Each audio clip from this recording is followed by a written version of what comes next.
Halo semuanya, perkenalkan nama saya Sardo Marito, NIM 12080210873, kelas Agroteknologi 5C, mata kuliah Kultur Jaringan. Baiklah, pada kesempatan ini saya akan menjelaskan materi kultur jaringan tentang media dan lingkungan tumbuh eksplan. Komposisi media. Media merupakan tempat jaringan untuk tumbuh dan mengambil nutrisi yang mendukung kehidupan jaringan. Media tumbuh menyediakan berbagai bahan yang diperlukan jaringan untuk hidup dan memperbanyak dirinya. Ada dua penggolongan media tumbuh, yaitu media padat dan media cair. Media padat umumnya berupa padatan gel seperti agar. Media cair adalah nutrisi yang dilarutkan di air. Berhasilnya kultur jaringan banyak ditentukan oleh media tanam yang dipengaruhi oleh beberapa faktor lingkungan, salah satunya pH, cahaya, temperatur, sterilisasi, dan pemilihan eksplan. Komponen media dalam kultur jaringan ada zat anorganik, sumber karbon, suplemen organik, arang aktif, ZPT, zat pemadat, dan juga pH. Yang pertama, zat anorganik terdiri dari makronutrien seperti nitrogen, potasium, fosforus, kalsium, magnesium, dan sulfur. Makronutrien diperlukan dalam jumlah yang besar.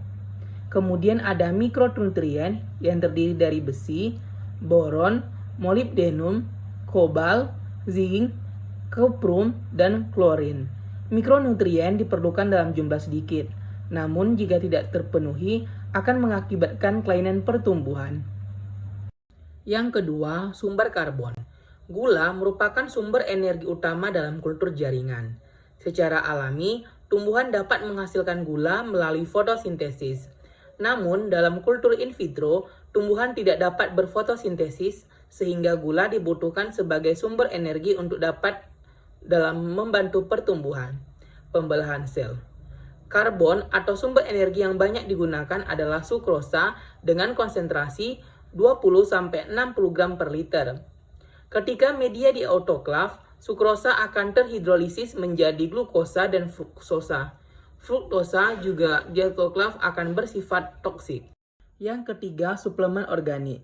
Ada vitamin yang berfungsi sebagai kofaktor atau enzim, ada amino asid yang berfungsi merangsang pertumbuhan sel di dalam kultur protoplasma dan menginduksi serta mempertahankan embriogenesis somatik.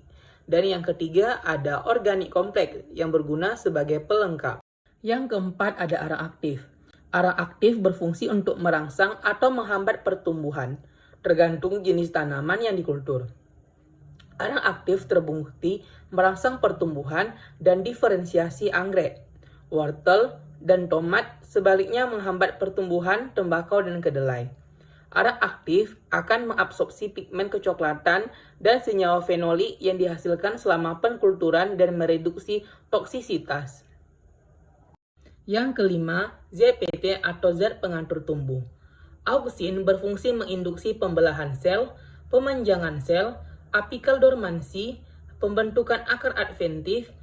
Auksin yang paling banyak digunakan adalah NAA, IAA, IBA, dan 2,4-D.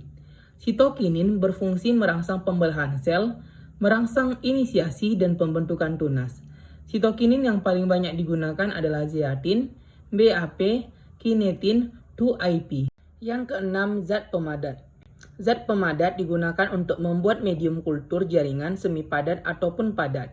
Medium padat memungkinkan ekspan kontak dengan zat nutrien yang terdapat pada media, atau hanya salah satu sisi yang kontak dengan media, sedangkan permukaan yang lain kontak dengan udara. Agar merupakan polisakarida yang diperoleh dari rumput laut dan dapat mengikat air. Pada medium agar ditambahkan dengan konsentrasi 0,5 sampai dengan 1%. Yang ketujuh, pH. pH mempengaruhi absorpsi ion-ion dan juga kepadatan medium. pH yang optimal berkisar dari 5,5 sampai 6,0.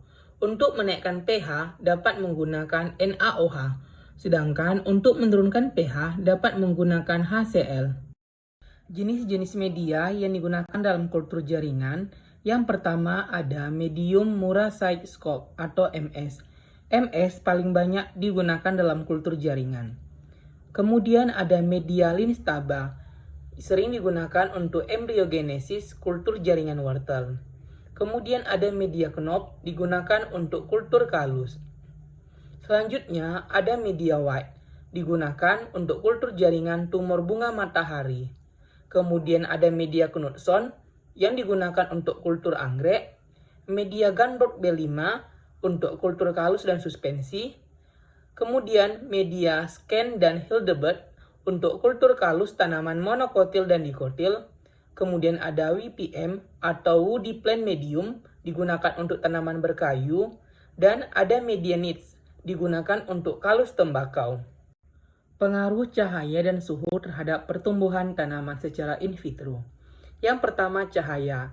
Intensitas cahaya yang dibutuhkan berkisar 1000 sampai 4000 lux. Cahaya yang baik untuk pertumbuhan kultur ialah cahaya berwarna putih. Lampu fluorescens jauh lebih baik dibandingkan lampu pijar, karena panasnya relatif rendah. Intensitas cahaya diatur dengan menempatkan lampu dengan jarak 40-50 cm dari tabung kultur. Umumnya, tanaman kultur jaringan membutuhkan 14-16 jam lama penyinaran.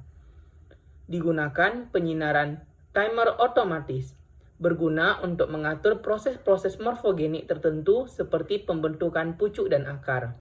Yang kedua, suhu. Kisaran suhu yang paling sering digunakan berkisar 20-27 derajat Celcius.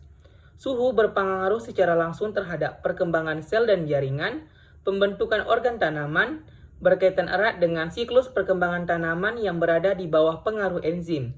Temperatur ruangan kultur juga menentukan respon fisiologi kultur dan kecepatan pertumbuhannya. Sumber eksplan yang digunakan dalam kultur jaringan ada tunas, mata tunas, kalus, anter, embrio, not atau buku, dan juga pucuk. Demikianlah video penjelasan dari saya. Lebih dan kurang saya mohon maaf. Terima kasih.